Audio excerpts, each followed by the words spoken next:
So today we've got a random auto repair project, unplanned as always. But I was pulling my trailer down the highway to my local home center to get some materials for some projects around the house when my check gauge's light in my 1998 Suburban started flashing at me. And I looked over at my temperature gauge and it was pegged all the way past 260. So I pulled over, let it cool down, assessed the situation, and found that I was leaking coolant from the passenger side. It was running all down the frame rails and all over the control arms. So we're going to investigate to see where it's coming from and what I need to fix it. Okay, so whenever I pulled over and looked underneath the hood and underneath the Suburban, I thought I saw steam somewhere in this area right here down underneath the air filter box. And then over on the passenger side, which is this side of the vehicle, is where I saw the dripping water and coolant on the ground whenever I was stopped. So that's where I'm going to be starting my search at. So let's get started. Okay, so I'm going to get started by removing the air filter, mass airflow sensor, and the intake tube, which is just 2 clips on the air filter box and 2 flathead screws for some clamps.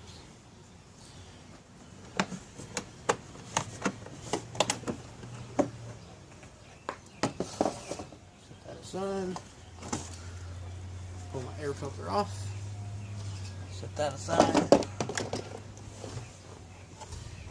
Actually, you can remove this whole piece in one unit, so you only have to do this one clamp up here.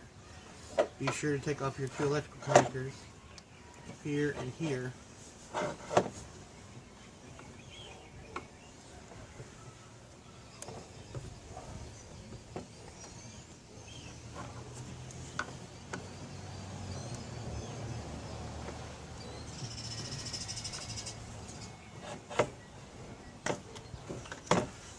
Loosen the screw on the clamp right here, the intake elbow.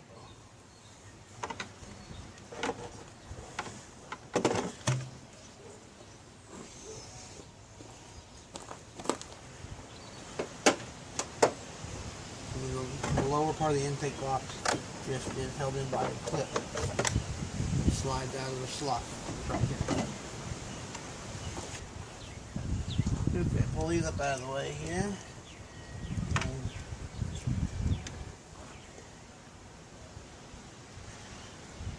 I'm going to get a flashlight. I'll be right back.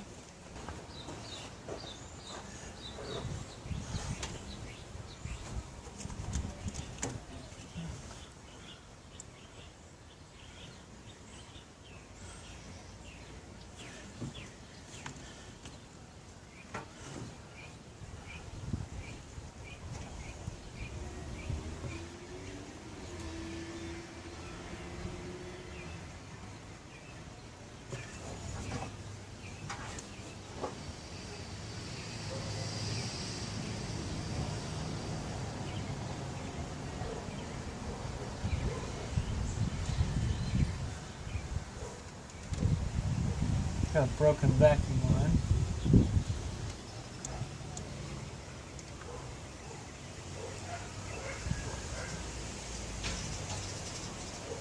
Okay, I'm going to look for this and then I'll bring you back.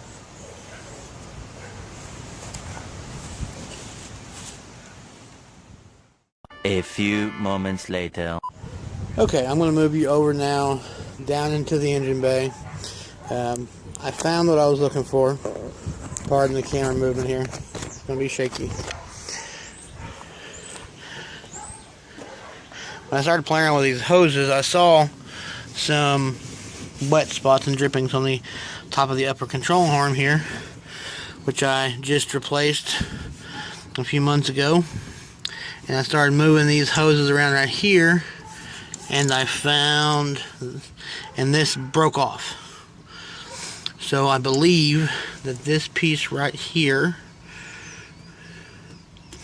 which is a Y splitter that goes right there, if you can see that or not, Those pieces were one piece when I started pulling on these hoses, and now they're not. So just over time, the heat cycles and the coolant has eroded and caused a leak right here. So what I'm going to do is, I believe these hoses over here, they still feel okay.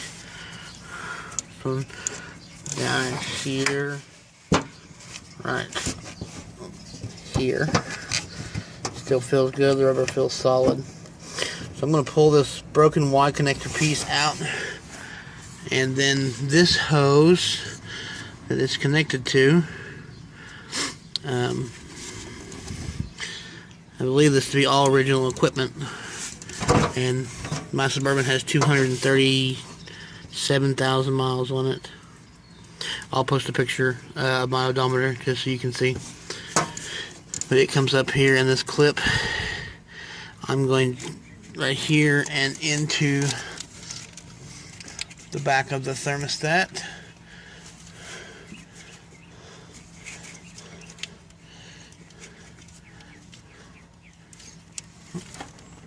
Right, or actually into the intake.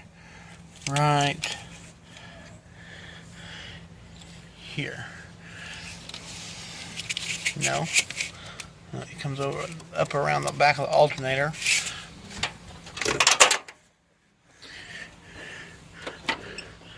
Comes down here, looks like, to the water pump. And I don't know if y'all can see that or not, but that weld is broken. This is aluminum, and unfortunately I don't have the ability to weld aluminum, so I may just have to either leave that alone, zip tie it, or use some JB Weld, which is not ideal, but I'll let you know what I decide. So I'm going to get to pulling these parts off. I'll try to get you in a good position where you can see what I'm doing, and I'll be back.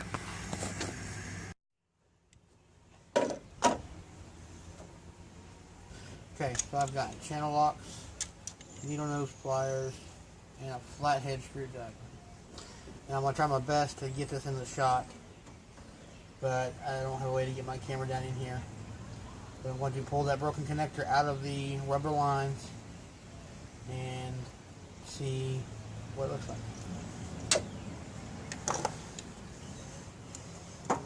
Start with the easy one first. Might as well, since it's right here.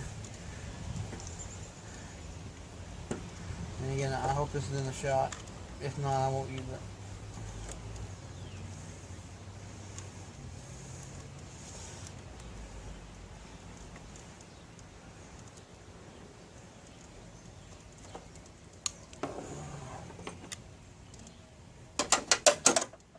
Run my screwdriver down along inside of this, because this has been here for 21 years. Loosen that up. And take my needle nose pliers and break it off. Ow, crap.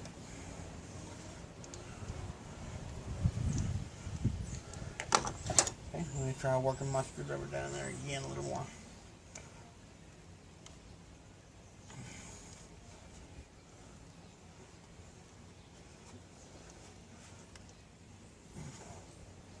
Okay, it just collapsed. Let's see if I can get a piece of it here.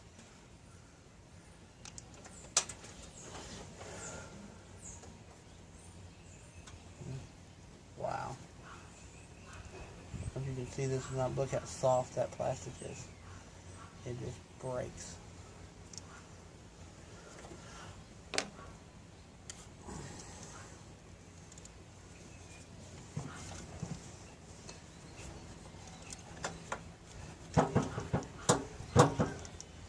Hoping to get any pieces out of there. I don't want that trash going in my water pump and running my impellers. Get out of the way. We'll get to these. Hopefully these come out a little bit easier than that one did, and not in so many pieces. So I have something to take to the parts store to show the guys behind the counter what I'm looking for. And if you tell them Y connector, who knows what they'll bring you back.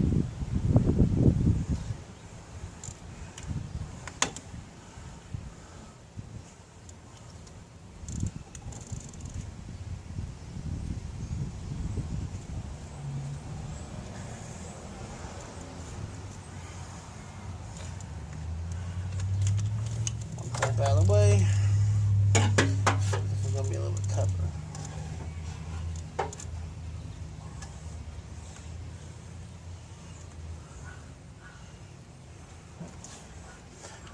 Just my channel walks here.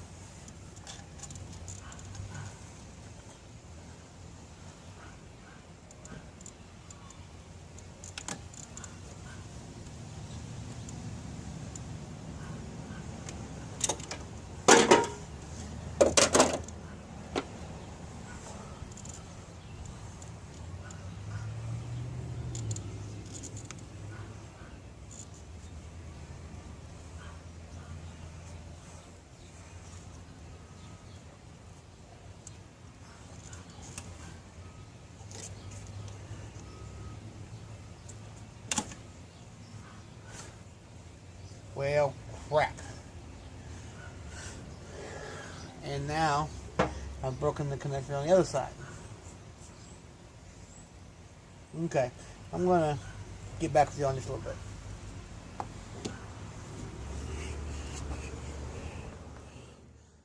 Day 2. Alright everybody, it's the next day.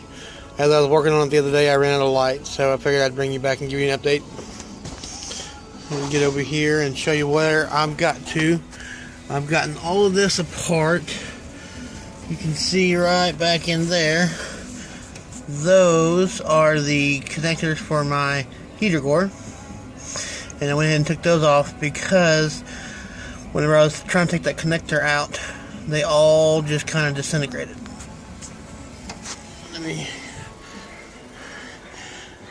There are 3 connectors in there, and they all just kind of fell apart, turning into various pieces and parts.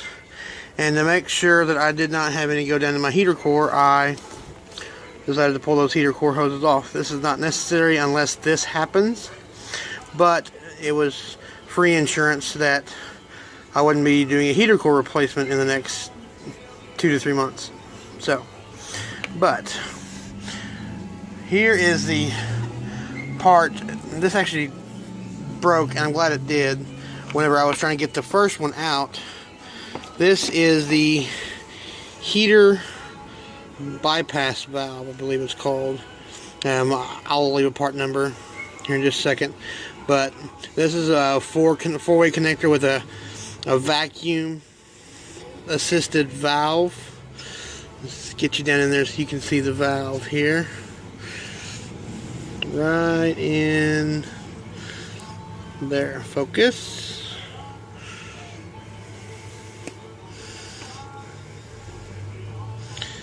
It's not going to focus. Focus. Nope. Anyway, I don't know if you can see that in there. You get you out of the sunlight.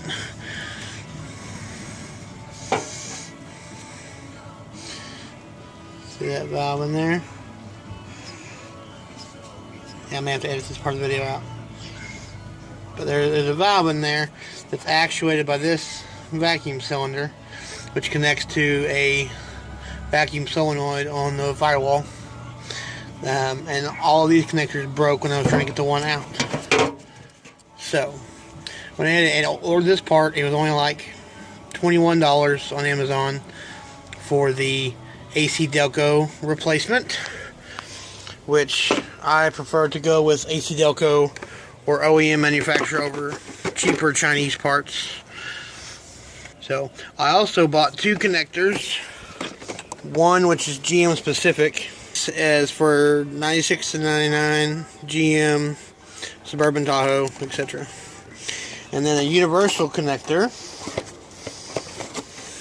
just a 3-way 3/4 inch T. So I think this was like $3. So for less than 30 bucks, I'm going to get this fixed. So I'm going to get you back on the tripod. One more thing. If you take things apart like this, you should always take pictures with your phone. I didn't. So I was able to look online and get a diagram of the heater hose assembly, because there's a bunch of little bitty small hoses there. That way I could reference. And this is the part that I'm replacing, number 30. Which bring you in a little closer over here. That part right there. So, and this also will give me the orientation of the part when it goes in. That way I don't have to spend time taking it apart and putting it back together whenever the flow is wrong. Okay, I thought I'd bring you back for an update here. I've got all the hoses reconnected to the heater core. And then come around here, and here's that new vacuum actuator valve. All I have to do is hook up the vacuum line to it. On these, you've got different size hoses. Some are 5/8 inch inner diameter, some are 3/4.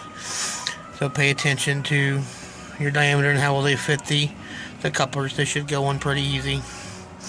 And you've got these two white hoses here and here. Those go back to your rear heat if so equipped, depending on what your vehicle has. There's the regular T. Down here is the GM specific T. Of course, I reused all my original clamps because that's what I had, and they were still holding strong. So, bit of a fight, but these can easily be replaced with the screw type hose clamps. Come along here. I did have to put a little bit of a bend in this.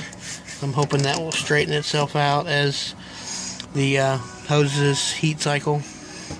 But I'll pay attention to that. And then, of course, on mine the clip is broke, but this clips into this hole right down here to hold it into place. Kind of separate your hoses there. Pay attention to your diagram, which hose goes where. Although they are different sizes, so it shouldn't be that hard. And then up here, and there we go. So now I'm gonna fill up the cooling system. I'm just gonna use water for right now because it is springtime in Oklahoma. So I will come back later on and replace it with antifreeze. I just don't have any with me. And I'll bring you back.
Did or you need to? I did. Alright, good job.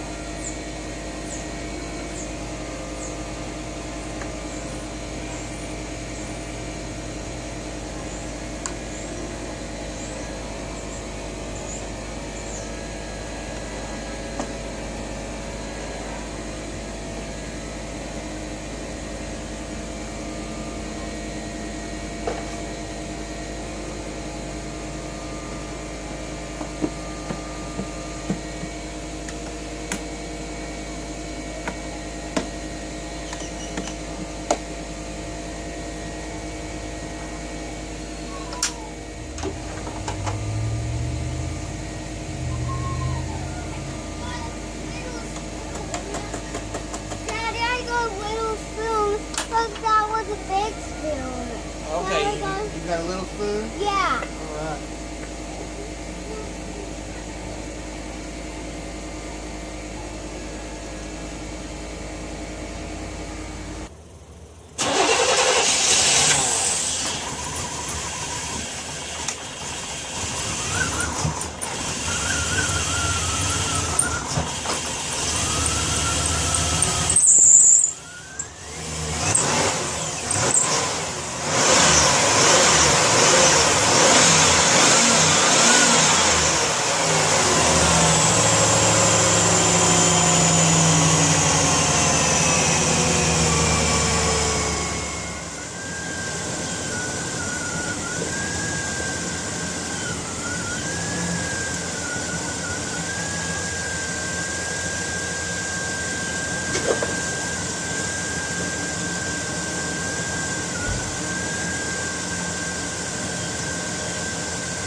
And it's Daddy's little helper.